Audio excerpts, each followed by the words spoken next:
সারাদিন যাই করি না কেন ঠাকুরকে ফুল জল না দিলে ভালোই লাগে না। সেই জন্য সকালবেলা আশিপাশি কাজ করে চলে গেছি আমাদের গাছে কিছু ফুল হয়েছে সেই ফুল তোলার জন্য। তো ফুলগুলো দেখো কত সুন্দর। আমার ফুল তোলা কমপ্লিট। তারপরে দেখো চলে গেছি রান্নাঘরে রান্না করার জন্য। তো আজ রান্না করেছি ফুলকপি আলু দিয়ে মাছের চচ্চড়ি আর হলো সিম ভাজা। রান্নাবান্না করে চলে গেছি রসুন বাছাইয়ের জন্য। তোমাদের এই আগের দিনে বলেছিলাম আমাদের এখানে শীতের সময় পেঁয়াজ রসুন চাষ করা হয়, তাই আমাদের বাড়িতেও রসুন লাগানো হবে, সেজন্য রসুনগুলো বেছে নিচ্ছি।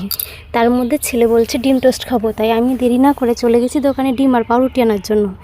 ছেলেকে দেখো ডিম টোস্ট করে দিয়েছি, ছেলের ডিমগুলো খেয়ে পাউরুটিগুলো আমাকে দিয়ে খাইয়ে দিয়েছে। তারপরে চলে গেছি স্নান করার জন্য। স্নান দান করে ঠাকুরের থালা বাসন ধুয়ে চলে গেছি পুজো দেওয়ার জন্য। আমার পুজো কমপ্লিট। এইটা হলো আমার ঠাকুরঘর। এখানে আছে গোপীনাথ ঠাকুর আমাদের, আর রাধাকৃষ্ণ ঠাকুর আর গীতা। তো আজকের ভিডিওটা কেমন লাগলো অবশ্যই কমেন্টে জানিও। দেখা হচ্ছে নেক্সট কোনো ভিডিওতে।